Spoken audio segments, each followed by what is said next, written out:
ফ্রান্সের পার্লামেন্টে অনাস্থা ভোটে হেরে গেছেন দেশটির প্রধানমন্ত্রী মিশেল বার্নিয়ে। বুধবার ফ্রান্সের পার্লামেন্টের 577 সদস্যের মধ্যে 331 জন বার্নিয়ের সরকারের বিপক্ষে ভোট দিয়েছেন। এর মধ্য দিয়ে ক্ষমতায় আসার মাত্র 3 মাসের মধ্যেই ক্ষমতাচ্যুত হলেন মিশেল বার্নিয়ের সরকার। বৃহস্পতিবার এক প্রতিবেদনে তথ্য জানিয়েছে ব্রিটিশ সংবাদ মাধ্যম বিবিসি।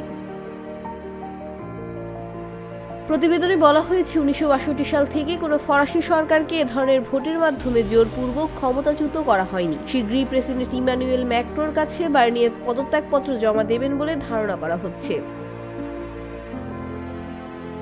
গত সেপ্টেম্বরে ফ্রান্সের প্রধানমন্ত্রী পদে 73 বছর বয়সী মিশেল বার্নিয়েকে নিয়োগ দেন প্রেসিডেন্ট ইমানুয়েল ম্যাক্রো। বার্নিয়ে দেশটির বর্ষিয়ান রাজনৈতিক। প্রধানমন্ত্রীর দায়িত্ব নেওয়ার পর থেকেই বেশ রাজনৈতিক সংকটের মুখে পড়তে হয় বার্নিয়েকে। পরবর্তী জাতীয় বাজেট পাশ করানো নিয়ে সংকট আরও বাড়ে। এরই ধারাবাহিকতায় বিরোধী আইন প্রণেতারা পার্লামেন্টে অনাস্থা প্রস্তাব আনেন। প্রেসিডেন্ট কার্যালয় জানিয়েছে, সামগ্রিক পরিস্থিতি নিয়ে বৃহস্পতিবার জাতির উদ্দেশ্যে ভাষণ দেবেন প্রেসিডেন্ট ম্যাক্রো বলেছেন, বুধবারের ভোটের ফলাফল যাই হোক না কেন তিনি পদত্যাগ করবেন না। অস্তিত্বহীন সরকারের বিব্রতিকর পরিস্থিতি এড়াতে ম্যাক্রো দ্রুত একজন নতুন প্রধানমন্ত্রীর নাম ঘোষণা করবেন বলে ধারণা করা হচ্ছে, কারণ এই সপ্তাহান্তে নবনির্বাচিত মার্কিন প্রেসিডেন্ট ডোনাল্ড ট্রাম্প প্যারিস সফরে আসছেন। ডেস্ক রিপোর্ট, ভোরের পাতা।